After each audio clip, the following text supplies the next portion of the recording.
میں نے کالم پڑھا، کالم میں کالم نگار نے اپنے گورے کولیگ سے پوچھا کہ تم مسلمان کیوں نہیں ہو جاتے؟ اس نے مسکرا کر جواب دیا، تم مجھے کوئی اچھی سی ریزن دے دو، then I will accept Islam, میں اسلام قبول کر لوں گا۔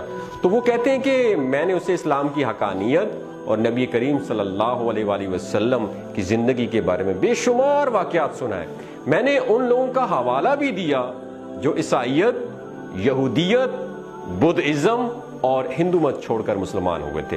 میں نے اسے یہ بھی بتایا کہ تم مسلمان ہونے کے بعد سیدھا جنت میں جاؤ گے، اور بڑی توجہ سے وہ میری بات سنتا رہا۔ میں خاموش ہوا تو اس نے ہنس کر کہا، ہماری کمپنی میں 2 درجن مسلمان ہیں، تم مجھے کسی ایک کا حوالہ دو جس کو دیکھ کر میں مسلمان ہو جاؤں۔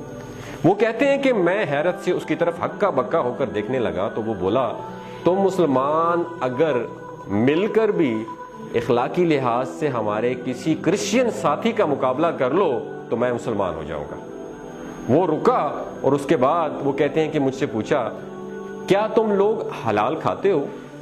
تو وہ کہتے ہیں کہ میں نے سینے پر ہاتھ رکھ کر جواب دیا، الحمدللہ مسلمان حرام نہیں کھاتے۔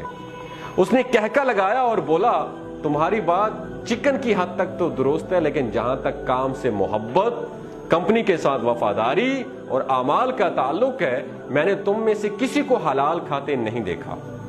دفتر آنے کا وقت 9 بجے اور چھٹی کا وقت 5 بجے، لیکن تم لوگ ہمیشہ 5-10 منٹ لیٹ آتے ہو اور جلدی نکل جاتے ہو، جبکہ میں روزانہ 8:45 بجے دفتر پہنچتا ہوں، اپنا سامان ڈیسک سیٹ کرتا ہوں، کوٹ اتار کر لٹکاتا ہوں، لیپ ٹاپ آن کرتا ہوں اور ٹھیک 9 بجے کام سٹارٹ کر دیتا ہوں۔ میں شام 5:30 بجے دفتر سے نکلتا ہوں، آدھا گھنٹہ اپنی چیزیں سمیٹتا ہوں، میز اور ڈیسک صاف کرتا ہوں، کرسیاں سیدھی کرتا ہوں، پردے سیدھے کرتا ہوں، لائٹس آف کرتا ہوں، دروازے لاک کرتا ہوں اور پھر دفتر سے نکلتا ہوں، جبکہ تم لوگ 4 بجے کام بند کر دیتے ہو اور گھنٹہ ٹہل کے گزارتے ہو اور ڈیسک صاف کیے بغیر اور اپنی چیزیں سمیٹے بغیر نکل جاتے ہو۔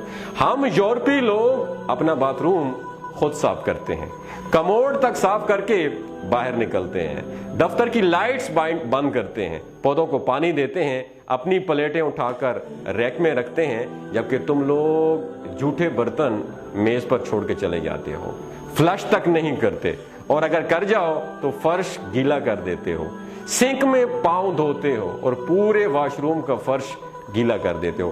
تو وہ کہتے ہیں کہ میں نے آپ میں سے کسی شخص کو لائٹس بند کرتے نہیں دیکھا۔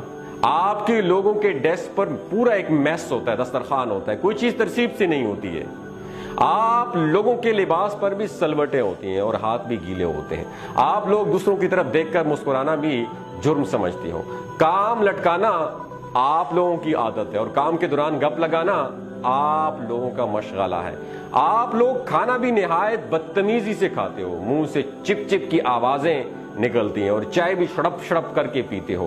ہم یورپی لوگ کسی کی پیٹھ پیچھے باتیں نہیں کرتے جب تک کہ آپ لوگ سارا دن دوسروں کے نقص نکالتے رہتے ہو۔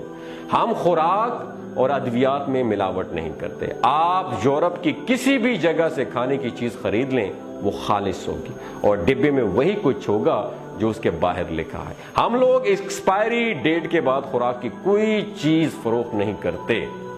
یورپ اور امریکہ میں ادویات میں ملاوٹ یا جعلی ہونے کا تصور بھی نہیں ہے، لیکن آپ کے معاشرے میں صدر ہو یا امام کعبہ، اسے خالص خوراک اور اصلی ادویات نہیں ملتی ہیں۔ وہ رکا اور پھر بولا کہ میں نے تم لوگوں کو کبھی پڑھتے ہوئے بھی نہیں دیکھا۔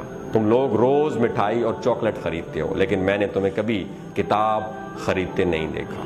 کتاب اور علم سے یہ دوری میرے لیے حیران کن ہے۔ ہم مرغی ہو یا گائے ذبح کرتے ہیں جب ذبح خانے ہوں، شہریوں کو اس کا خون نظر آتا ہے اور نہ ہی اوجڑی، جبکہ تم لوگ روزانہ گلیوں اور بازاروں میں جانور ذبح کرتے ہو اور اسے نالیوں میں تڑپنے کے لیے چھوڑ دیتے ہو، اور آخر میں اس کی آلائشیں چوکوں اور گلیوں میں پھینک کر چلے جاتے ہو اور انہیں کتے، کوے اور چیلیں بھنبوڑتے رہتے ہیں۔ تم تنور پر چلے جاؤ یا قصاب کی دکان پر، وہاں مکھیاں اور کاکروچ تمہیں ویلکم کریں گی۔ تم اپنے مولوی حضرات کو دیکھ لو، ان کا لباس گندا، حلیہ بے پرواہ اور پیٹ حدیں کراس کرتا ہوا نظر آئے گا۔ سوال یہ ہے کہ جو شخص اپنے 6 فٹ کے قد پر اسلام نافذ نہیں کر سکا، اس سے مجھے کتنا ایمان مل جائے گا؟ اور آخری بات، کیا تمہارے معاشرے میں عورتوں،